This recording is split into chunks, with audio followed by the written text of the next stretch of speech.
Hello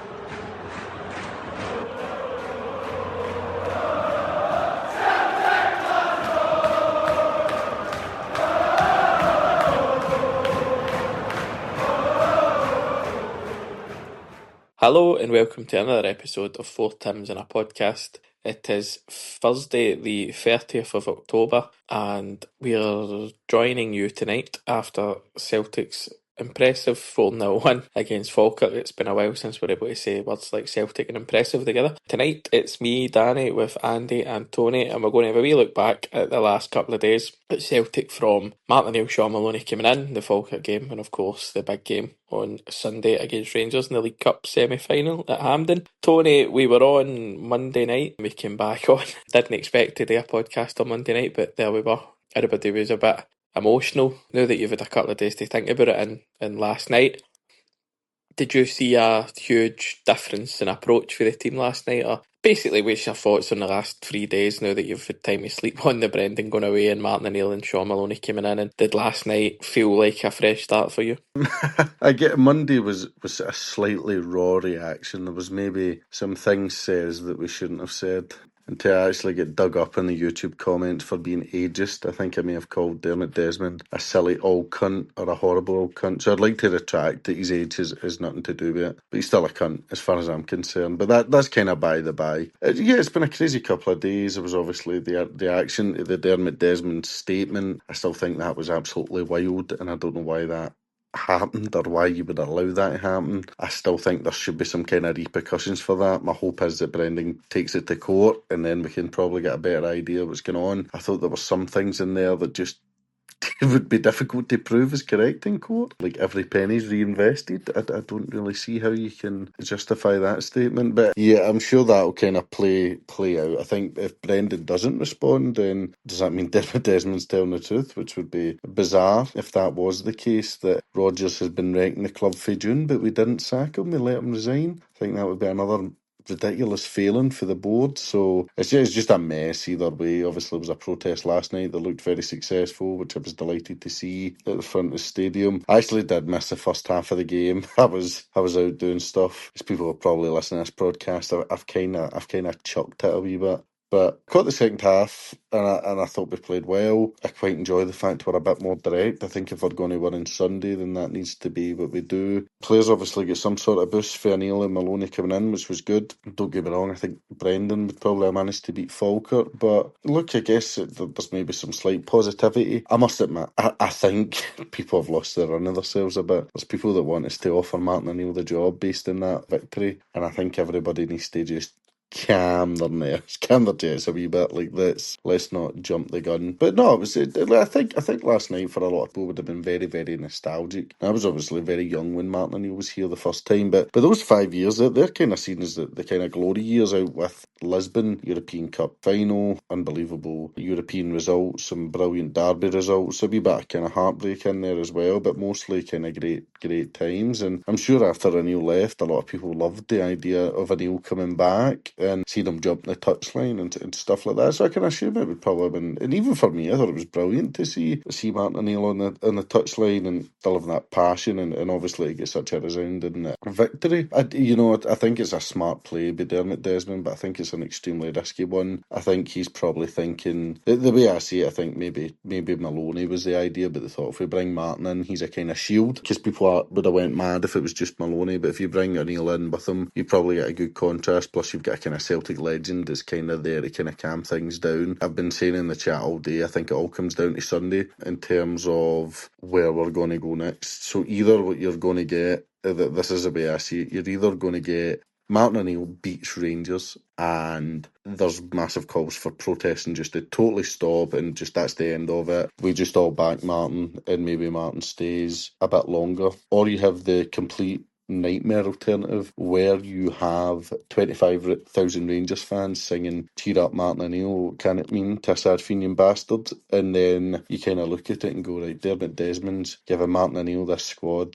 and allowed them to stand and get abused by the Huns as they put us out. So you've two massively contrasting ways this could go on Sunday. I have a prediction of how it's going to go, and we'll get to that. And if people have been listening to this podcast, it's not a positive one. So I think for me, it's a risky play by Dermot Desmond. But if O'Neill can win this game, I think it would take a lot of pressure off the board. Now, for me, I still want them removed, and I think Dermot Desmond, I'd love him to sell his shares and leave the club. But again, if you're being realistic, that's probably not going to happen. I think for every Desmond get to Falk, Desmond just digs his heels in deeper. I don't think Dermot Desmond will leave Celtic until he dies, and then I think when he dies, his son will take the shares, and I don't think he'll go anywhere either. So, but you can but try. So it's just been a crazy kind of few days. I don't really know where it's going to go. I think a win on Sunday would go a long way to kind of unite the support, but some of you could actually do an episode reading the Facebook comments, and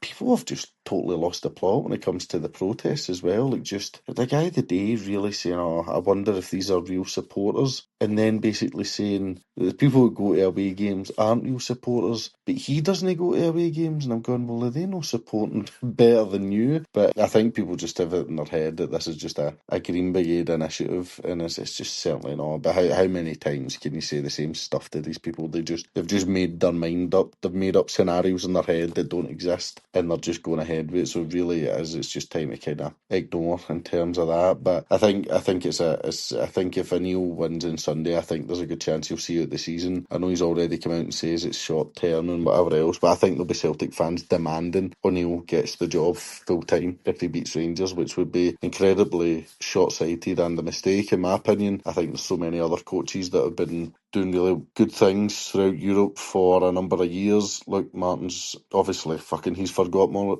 about football than the whole support put together. But I just think his time's been and gone. I think caretaker for the next couple of games. I would actually, if he won on Sunday, I would just let him leave before Midtjylland. Just go, look, your legacy's actually somehow increased. You're already an almighty legend, but you've somehow done even more for the club. Just leave it there. What a way to go. Like, unbelievable. And that's the kind of scenario I'm praying for, is that he can win that game on Sunday and then leave on an unbelievable high, and just we would be so thankful for him for potentially putting the season back on track. I guess as well, Hearts drop points. I actually predicted that in the last podcast. They're amongst my doomsday kind of predictions. I says that I thought they would drop points to St Mirren, which they did, which means the gap at the top of the league is cut to 6 points. Certainly not insurmountable. See, for me, see if come May we've won a treble, I wouldn't be going, this is unbelievably shocking. But see if come May we're third, I'm not going to be going, this is unbelievably shocking. Like, it's been such an utterly bizarre season. Like, if you'd have told me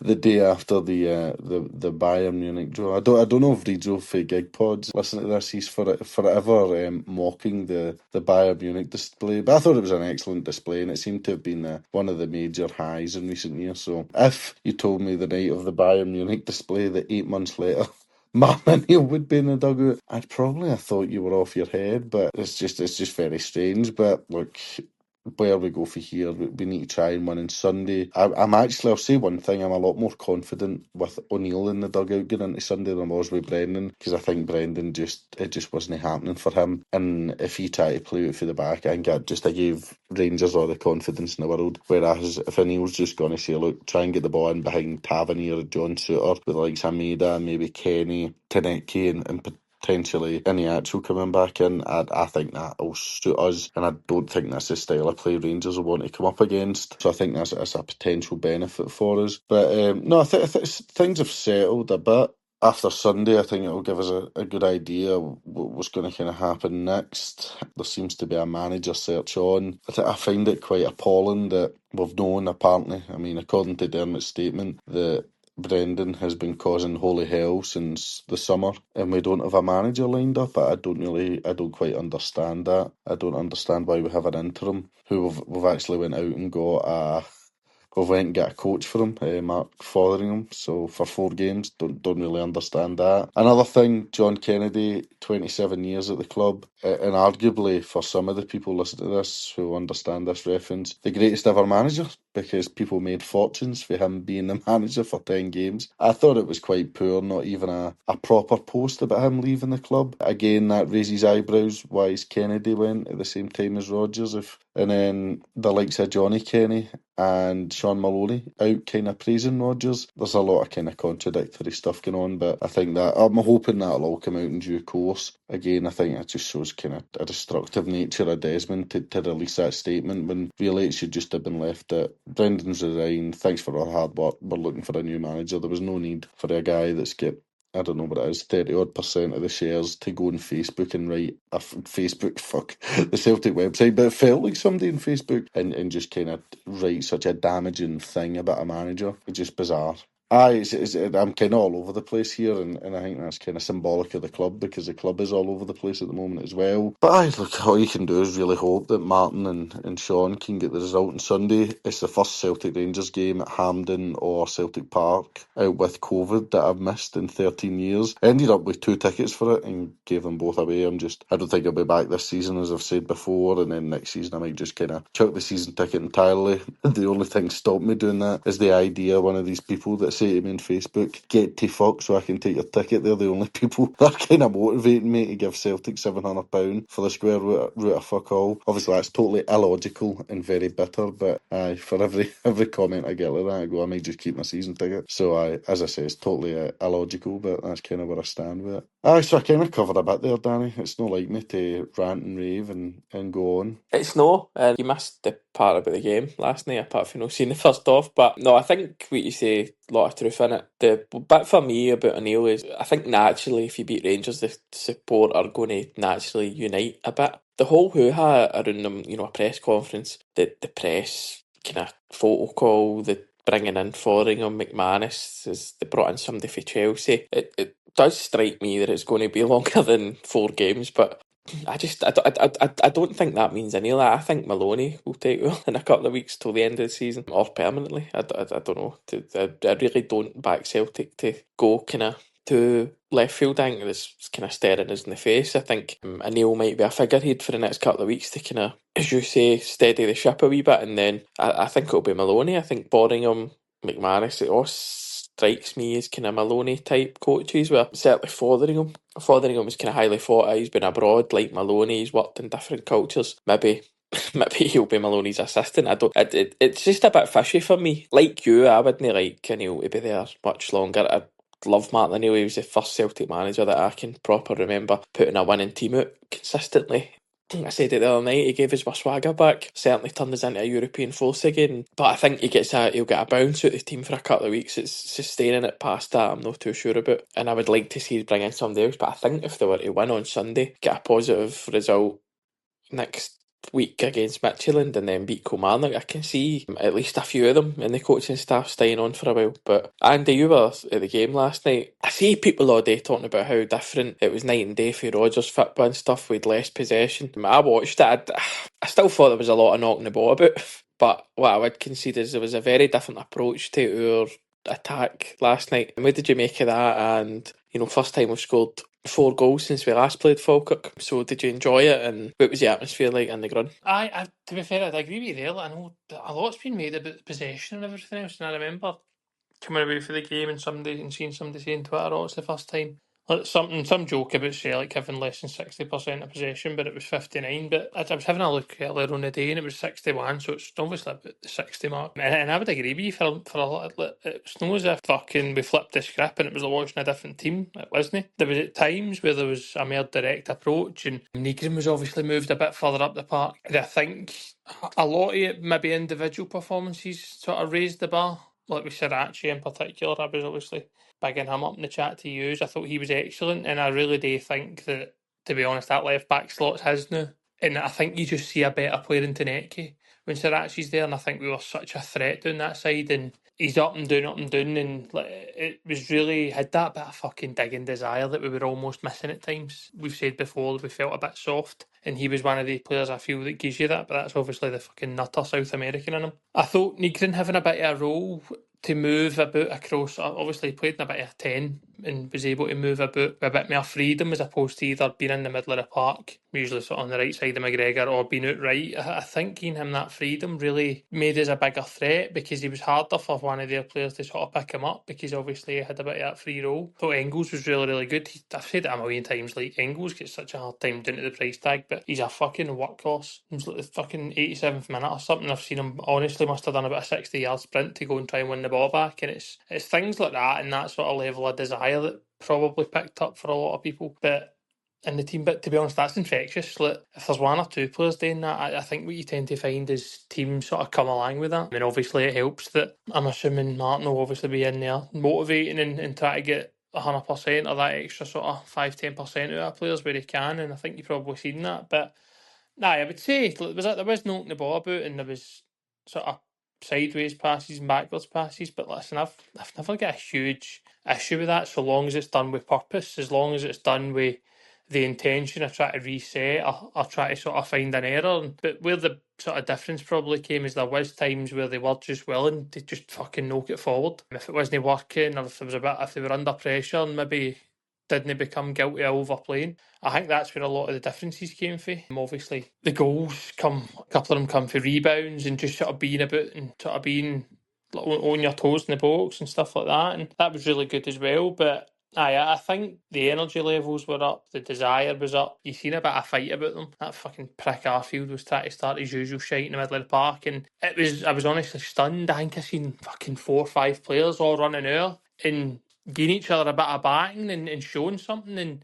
that it's one of these things you can't measure. But see, just having that team that's no going to be bullied. Listen, going to Sunday, but that's what they're going to attempt. They're going to attempt to turn into a fight as usual. And as of late, that's not been something we're up for. But see, just seeing that when it was like Sriracha and Scales was there and Trusty was there, Ralston was there, and before you knew it, they were all there, getting a bit back, and it said to me that the team, they were up for it. And I think you've seen that in the performance and in the desire of the players. So I think it was a good performance, but again, I don't want to get carried away because it was Falkirk, and to be honest, they were a fucking sorry side. They were pretty poor. But again, I'm not saying that to take away from the players. I think there was a lot of really good performances. Delighted for Tanecki to sort of get that home goal. I thought, for me, I would probably look at Sriracha as man of the match. I thought he was brilliant. But even like Trusty coming in and sort of, obviously there's been a lot of talk about 2 left-footed centre-halves and everything else, but I thought Trusty was brilliant. He's had his problems before, his critics in the past, but I thought he won everything. He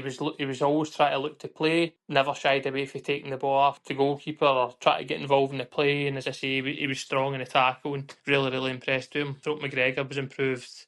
Engels was good. I think across the board, the team just looked as if they'd sort of, I don't know, as if they were fucking came off a good sleep or something and found higher energy levels. And then, as I say, like, when you're working harder than the opposition, you tend to find rebounds start to fall to you, and that's what happened. Where obviously Kenny gets his goal and stuff like that, and luck starts to go your way when you're out working the opposition. So, I'm really, really happy with that, and really happy with obviously getting back to winning ways, because ultimately we all want to see that at the end of the day. But I'm a bit with you, like, just on the subject of the sort of management team, the structure. I think it's funny just thinking about it, because it really wouldn't be the fucking first time that the custodians of the club or the people in charge of get CVs in and all these managers with sort of coming into the game or they've done really well around Europe and everything else, and we've just fucked it in the bin for somebody who's served the club before, and I really wouldn't be shocked if that's what happens. I think it's probably pretty clear to me and most people that Maloney's probably making most of the decisions.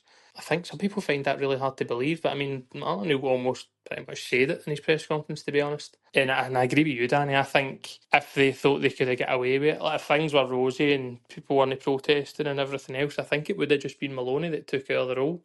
Interim, where I look to they want to make it permanent, but I think they've sort of put, I said it before, they've put O'Neill in there as a shield because they know there's that. Listen, Maloney was a great player for the club and everything else, but Martin O'Neill was in a different level. Like, he changed the direction of Celtic. Brought success in some times that threatened to be really fucking dark, and sort of built the best team in recent memory. So there's that emotional connection to him, and I think you've seen that in a lot of people, which is, like, I'm a bit with you. I just don't agree with a man at his age. Like, he should be fucking retired and just seeing it, enjoying it. No coming into this. And I'm the same. I really won't forgive them if that's what happens on Sunday and the worst happens and he has to experience that, because it lies with nobody else other than a negligent board who have systematically dismantled a winning team. But Aye, I do.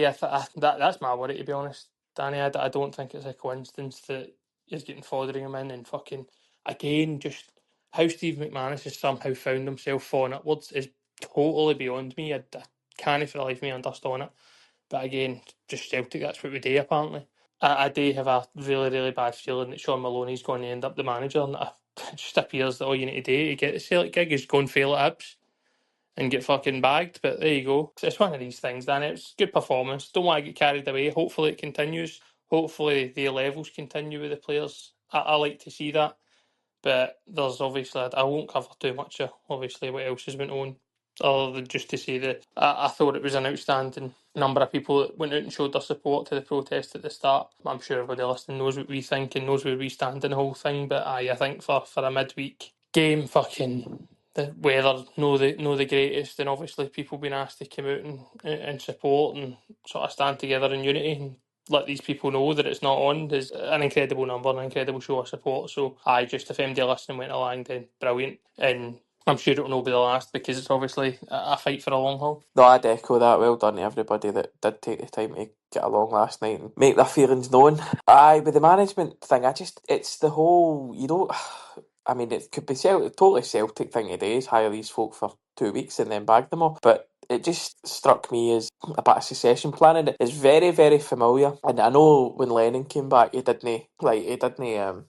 they put Damien Duff in place. Kennedy obviously stayed, but I don't know. Looking, maybe it's just been scarred for that whole process when you're thinking you're going to get like Rafa Benitez and then I think Jose Mourinho and Davy Moyes were all linked, and then you end up with Neil Lennon. It's a bit of a disaster, and I don't know if I don't know if I'm scarred by that, and I'm thinking that if we are to win a few games, I don't think it will be Anil. I don't think Anil wants to be there any longer than he has to be, just judging for what he's saying. But they're bringing these guys in, they're creating a coaching staff, and I just think, why would that be for 4 games? Like, maybe you keep Gavin Stratton and you maybe bring up McManus for the B team for a couple of games, and then they all go back to their jobs. Maybe Gavin Stratton moves on and the new guy comes in and puts his coaching staff in place. But it looks like they're putting a coaching staff in place for somebody. I can't see it being Anil, but I think if we won the playing Rangers on Sunday, Anil wouldn't come back up. I think he's coming back up as the kind of steady the ship ahead of this big game, motivate the team. I can see it being Maloney. I love Sean Maloney. He was first, apart from Mark Burchill, he was the first young player I remember coming through at Celtic. I think he's the best player Celtic have produced in a long time. I include McGregor and Tierney in that. In McGeady, I think Maloney was better than them all. I think he was a fantastic wee player. I think Anil was going to use him to replace Larsson before he'd done his cruciate the season. Larson's last season, I think Maloney was playing his way into being Celtic's, along with Sutton and Hartson, but being in that level. I think a lot of goals that Celtic scored around about the kind of last couple of seasons of Anil, Maloney was on the same wavelength as these players. He was every bit as good. He scored big goals for us in Europe on the road to Seville and all that. He's a fantastic player, and it would break my heart if Maloney was to manage Celtic and fail, because I fucking love him to bits. But I don't know, as Tony said earlier, if Rodgers has been causing all this mayhem for months, and you would like to think they'd somebody in place, but then maybe the height of their ambition is another ex-Celtic man that came in. But, as you said before, if you win games, the fans do naturally unite. I didn't think it was night and day for Rodgers. There was definitely a new shape. It was more 4-2-3-1 than a 4-3-3, and there was a lot more crosses went into the box. Probably no. I mean, I don't know. I've not got the stats in front of me, but just the eye test watching it was a lot more crosses into the box. What Forrest played well, what Tanecki played well, Sriracha was a breath of fresh air. He was everywhere. At one point in the first half, I thought he was outstanding. I really like Engels. I'm a massive fan of Engels, but I would need to say he does need to do more. Not just for the price tag, but I think he's got all the attributes to really dominate games in Scotland. You don't see it often for him, but I thought last night he was really good. And for a better touch for somebody that Johnny Kenny, who I'm going to ask Tony about in a minute, he might have had a couple of assists, but Negrin, I can't work him out. There's something really unlikable about him, but there's something fucking lovable about him as well. I think he's your best player. I don't know why, right? The idea. I just think he's so effective. He scored last night. He put 2 goals on a plate for others. He put another couple of chances on. He does divide the support. I think it's because he's got a lot of self-belief and a lot of dig, and nothing seems to faze him. And I think there's an impression amongst some of the fans that he's up himself, which he might well be. I just can't help but really like him. I think he's a really important player for us, even this early. And Everton good last night went through him, and whether it didn't result in a goal, him and Sriracha, Tanecki, like when these guys are getting the ball, things were happening, and I did enjoy last night. I can't lie. I thought it was good. It was good to see us put 4 past somebody, keep a clean sheet ahead of Sunday. Which brings me to my next point, Tony. These 2 goals last night, do you think Johnny Kenny's played his way into the starting 11, or do you look to bring in Maeda, play him through the middle, or Ian Acho if he's fitter? Does Kenny deserve a run out after his 2 goals? I think you play your best players, and if any Anto's fit, he should play. In terms of Negrin, I think between Sturm Graz, Hearts, and Falkirk, he could probably scored about 6 or 7 goals. He seems to always be there. Like when it comes to a chance being created, he's there or thereabouts. And I'm like you, I don't know if he's good or no, but I guess his stats suggest he is. In terms of the starting lineup, can't imagine it'll be too dissimilar to last night's. I guess if any Anto's fit, I think he'll play. Well, maybe Maeda would start ahead of Forrest, so you'd be looking Maeda, Iniacho, Tanecki, and then Engels, Negred, McGregor, and then you would have the back four probably stay the same. I'd certainly want Sirachi playing, even though I think he's a dead set for a booking. And then you would have then options off the bench, I think, and you can start to kind of say, right, maybe Kenny can come on and have an impact, maybe Tierney can come on and show things up, etc., etc. So it's mad what a kind of slight bit of positivity can do. You start kind of changing your outlook, and you start looking at ways to kind of win the game against Rangers in terms of getting the ball in behind, targeting Tavernier, targeting Suter, etc. So there's definitely joy to be had for us, and I think there's definitely joy to be had for them as well. I'd love Alistair Johnson to be fit, but I'd hate for him to pull up 20 minutes in, because that would just give them and their fans a boost. So again, that's a difficult one. It's going to be a decision that Martin and Sean are going to need to kind of mull over. But Negren, it's hard to disagree with his figures. I mean, he's one of the top scorers in the league. I think the only thing I would say is that he should have a lot more, but hopefully with a bit of fine tuning he can actually become more clinical, and then if he does, you would need to turn around and say it's actually a goodbye by Celtic.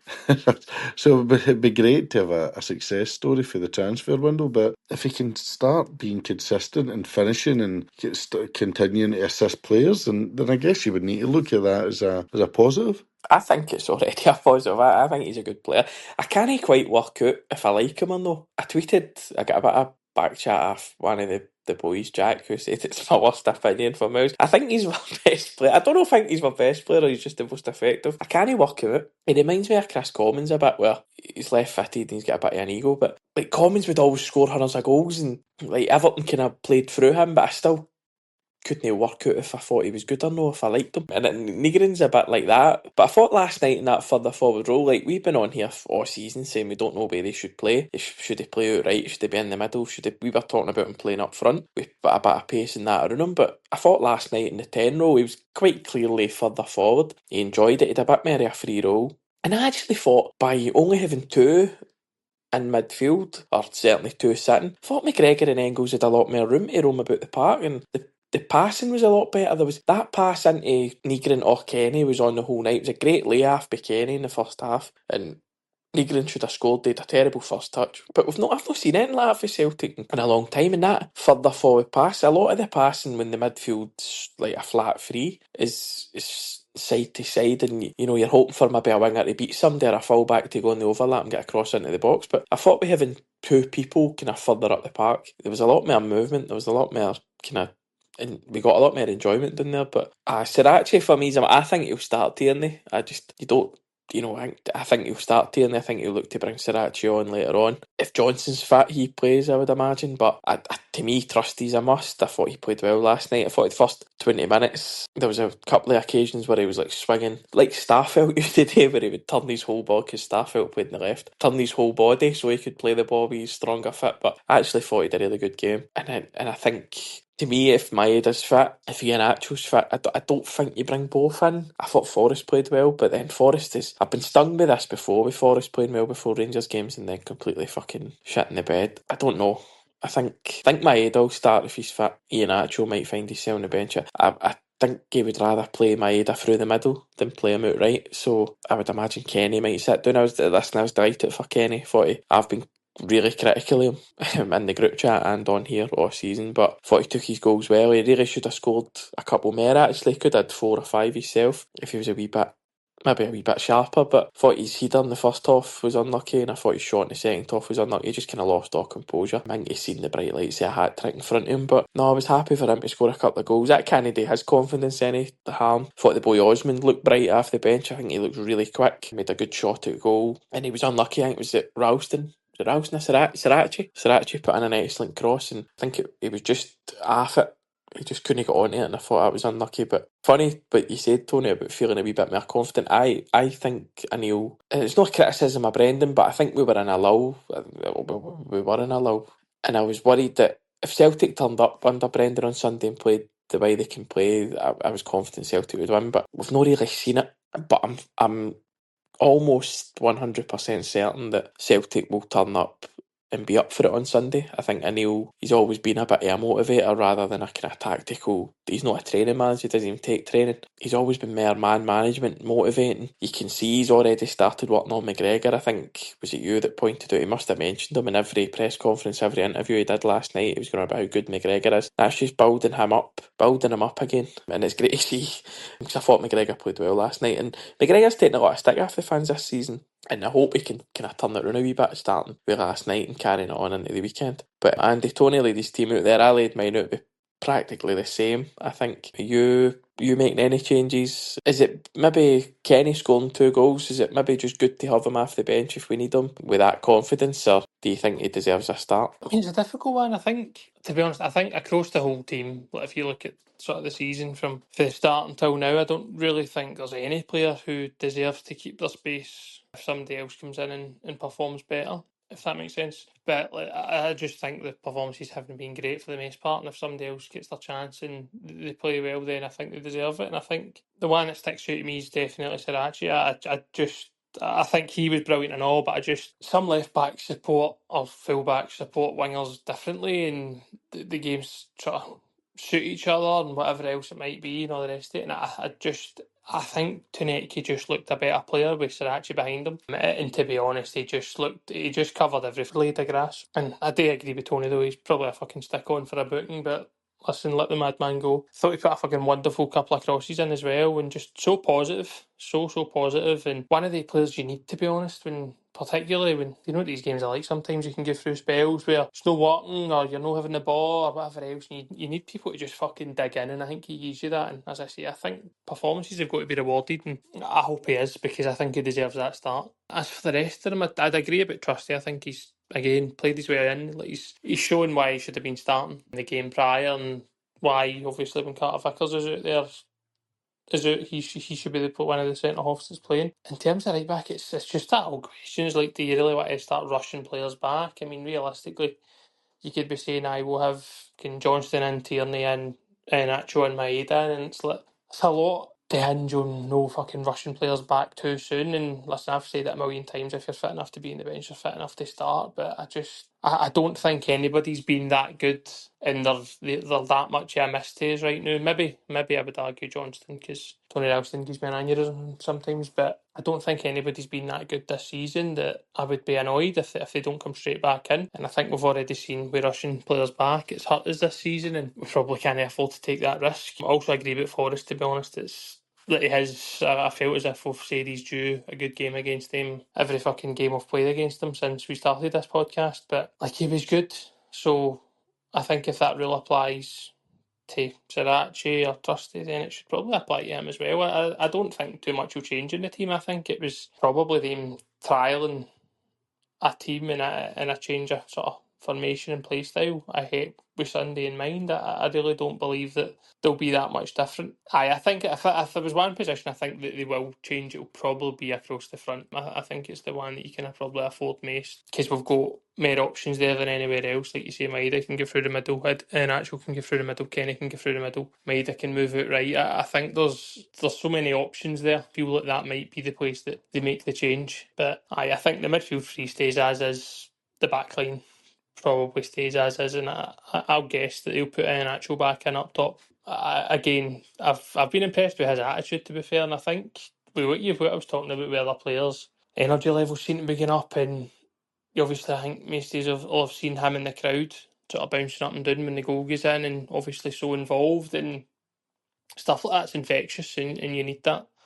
So I think it would probably be him that I would suggest that the players who were only starting last night that will come in and start on Sunday. But and I would agree about Negrin, to be honest, and I think it's a hard one. We've had this discussion a few times, and he's got qualities going forward. There's something about him. His course control is really, really good. He just needs to learn to maybe just stop trying to fucking walk the ball in at times that he done. It was obviously, we all know fucking what he done against Hearts, and I'll not go back to that chance, but he done something very similar last night, whereas he's just like the boss came to him and I'm thinking just fucking hit it, and he's trying to sort of create the perfect opportunity and all the rest of it. And listen, there's a time and place, and when it's happening, but sometimes you just need to fucking put your foot through it, and it happened again last night. And listen, I hope if there's a time he starts that it's Sunday, but aye, there's definitely a player there. There's something likeable about him, and like I think we will make a profit on him if you want to sort of look at it that way. And I do think sort of moving him up the park probably frees up the middle, because naturally somebody's going to try and sort of track him, because he's sort of became the playmaker, if you like. So naturally somebody's going to sort of peel away and try and follow him about, and it takes a midfielder away, and that's what's maybe freed up the middle of the park a wee bit, if I was to speculate. But I think it's... I really can't call Sunday. I've been back and forth in my head with yous, and I really don't know if you were to ask me a week ago, I would have probably sided with Tony that it's not going to go well, and then like everybody else, you get a wee bit carried away and you seem to see a different team and a different attitude for players, and you think, well, they're not that great either. If we show any sort of desire and any sort of quality for your players like Danny and like McGregor, and then realistically I'd fancy us. So I really don't know, Danny. I can't call it, to be honest with you, but I think, listen, if Martin O'Neill there is one hell of a motivator, and if it's going to be a short stint, then I'm sure there's no many better that will get players to sort of go out there and run through walls for them. No, that's true. And it was a hallmark of O'Neill's teams 20 years ago. There was this, I might be misremembering this. Other people a wee bit older than me, or people my age, might be remember it similarly. But I always thought O'Neill's teams were better in the second half of games. Used to always get a right good response with the team at half time, and they'd come out. I probably misremember. I was young when O'Neill was there, but I always seem to remember maybe we were drawing in the first half and maybe getting beaten. They'd come out in the second half and be a lot better and score. Maybe it was just the kind of mentality of the team. But aye, on to Sunday, I mean, if we look at the other side, they've won their last two games. It looks like Danny Röhl or whatever his name is, it's kind of a bit of a tune out them. By all accounts, they weren't great last night, but again, you go to Hibs, who have no lost at home in, I think it's about 16 months or something, and get a 1-0 win. That's a good result. They're going into the game with a wee bit of confidence, maybe. I wonder if he'll roll up and play that was a pun, by the way, I didn't mean that was unintentional, and play the 3-4-3. I would really like him to, if I'm honest. I think if we're going to play if we play like we did last night and they rock up and play 3-4-3, I think it plays into our hands, and I would like our three attackers, whoever they may be, but certainly Taneke and Maeda up against their kind of flat three at the back. I would really enjoy that. But I know you're saying, Andy, you can't predict it, so I'll let Tony go first, seeing as I think this is going to be the bearer of bad news. But Tony, if you had to call it right now, how would you call it? Yeah, I know, I'm sorry, and this is uber negative, and I know I've been like that all season, and I probably need to give myself a slap. I think we'll get beat 2-0. I know it's just dreadful predictions constantly. I know everybody's in a high after beating Falkirk. I just think that I just have a bad feeling. I think there's no result that would surprise me if we won 5-0, lost 5-0, or drew 5 each. Like I wouldn't be sitting there going, wow, really, really surprising. I just worry about the quality of the team, and I said that when Brendan was here as well. I don't think they're a fractured dressing room. I don't think they're non-triers. I just think the quality's not there. I just worry about that. I worry if it's the likes of Ralston and Scales. The wee guy Raskins had some amount of joy out of us recently. Never played the last derby, but scoring for headers and all that. He's fucking about half the size of me, and he seems to kind of get control of the midfield. I reckon he'll be up for it. I just reckon they'll be up for it. I think the outside is at Hampden at the best of times. Never mind the fact we don't have the boys or the GB in there, or me, which is devastating blow for the club. I'm sorry, I said an awfully dreadful negative prediction. I pray I'm wrong. There's nothing I would love to see more than Martin O'Neill beating Rangers in 2025. I think it would be unbelievable and give the club such a much needed boost. But I can only be honest, that's my thought at the moment, is that is that they'll beat us. Right, Andy, moving on quickly. Give me something more positive in that, please. I actually don't think I've ever fucking predicted them to beat us on here, so I'm not going to start now. But I'll be the polar opposite and I'll be really, really positive. I think we'll win 3-0. There you go. In terms of how they line up, Danny's just interested. I think they went to Easter Road and tried to match Hibs with a 3 at the back, and I think he'd almost try to go man for them. But again, I'm purely speculating. I've not actually seen any of their game, but that's just my guess because it seems like the sort of thing they would do. I don't know what they'll do against us. I pray to fucking God they do the usual and they can be got at and behind, because I think we genuinely will get success out of that one way or another. I think that plays into our hands. I think even when we've been fucking poor, we've had joy for that because we are just more threatening going forward. We do have that sort of element of pace, whether it's frontman, wingers, fullbacks. We do have that, so I'll go 3-0. I'll be really positive, and I'll say that's where we'll get our joy. And I was going to predict a goal scorer there. I'll not go for all three of them, but Sirachi's going to get a goal. There you go. That would certainly be something. I'm going to go in the middle of you two. I'm not going to predict a draw. Last week, if you'd asked me last Sunday, I would have said it's a stick on, not an each, and it's going to go to penalties. I still don't think there'll be goals. I got a bit of slagging in the group chat for suggesting that it's not going to be a goal fest. I still think it will be under 3 goals. I think Celtic will win 2-0. I don't think it'll be pretty. I don't think it'll be a doing. I don't think it'll be free flowing attacking football. And I think Celtic have just got a better team. I know there's no much to back that up. I've seen more of Celtic than I have of them, but they don't seem to have many good players. We're still a kind of squad full of winners because we hardly fucking signed them during the summer. But I can't see anything. I just think with Neil coming in, he'll have motivated them. I think they'll go out and run through a brick wall for him, and I think that'll be enough to get us through. I think there was maybe a physicality about Celtic last night, and I think you'll see that again on Sunday, and I think that'll get us through. I think they're rather soft. Said that about, I think Celtic are soft as well, but I thought there was a bit of physicality about us last night, and I just think that they're a bit soft. And it's funny what Tony said about Raskin, because he's not a good game against anybody else. He only seems to play well against us or for Belgium, and he'll be in because I think Barron, who played last night, suspended, so they're going to bring him in. He'll probably have a good game, being able to match that. But I think if O'Neill continues, or Maloney, whoever picks the tactics, continues with the kind of 4-2-3-1, I think we'll get joy in behind their midfield and defence. And I'd like to see us. We've been saying it for ages on here and in the group chat about getting the ball in behind their fullbacks. It's a must. Whoever, if they play the 3 and they've got wing backs, or they play 4 with fullbacks, we need to have the ball. And I thought you seen a wee bit more of that phase last night as well. So